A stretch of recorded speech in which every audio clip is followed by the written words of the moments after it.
നിർമ്മാണം പൂർത്തിയാക്കാനിരിക്കെ തകർന്നു വീണ ഇരുനില വീടിനു പകരം ജനകീയ കൂട്ടായ്മയിൽ സൗഹൃദ ഭവനം ഒരുങ്ങുന്നു. വടക്കേക്കര, ചിറ്റാറ്റുകര ജുമാ മസ്ജിദ് കമ്മിറ്റികളുടെ നേതൃത്വത്തിൽ പൊതുപ്രവർത്തകരെയും ഉൾപ്പെടുത്തി രൂപീകരിച്ച ഷിയാസ് ഭവന നിർമ്മാണ കമ്മിറ്റിയാണ് വീട് നിർമ്മിച്ചു നൽകുന്നത്.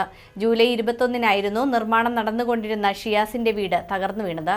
നിർമ്മാണം പൂർത്തിയാകാനിരിക്കെ തകർന്നു വീണ ഇരുനില വീടിനു മുന്നിൽ പകച്ചുനിന്ന നീണ്ടൂർ മുല്ലക്കര ഷിയാസിനും കുടുംബത്തിനും ജനകീയ കൂട്ടായ്മയിൽ സ്നേഹഭവനം ഒരുങ്ങുന്നു. വടക്കേക്കര, ചിറ്റാറ്റുകര ജുമാ മസ്ജിദ് കമ്മിറ്റികളുടെ നേതൃത്വത്തിൽ പൊതുപ്രവർത്തകരെ ഉൾപ്പെടുത്തി രൂപീകരിച്ച ഷിയാസ് ഭവന നിർമ്മാണ കമ്മിറ്റിയാണ് വീട് നിർമ്മിക്കുന്നത്. ജുമുഅ നമസ്കാരാനന്തരം നടന്ന ചടങ്ങിൽ ഹത്തീബുമാരായ മുഹമ്മദ് അമീൻ ബാഹവി, അനസ് റഹ്മാൻ ബാഹവി എന്നിവർ ചേർന്ന് വീടിന് തറക്കല്ലിട്ടു. നൌഫൽ ദാരിമി, KM അമീർ, VA Thajudheen, EA Abdul Kareem, MB Saleem, KS Sulaiman, VK Muhammad Ali Shihab, AA Muhammad Ali, KK Abdulla, Paravur Nisar, KA Abdussamad, VA Ashraf തുടങ്ങിയവർ സംബന്ധിച്ചു.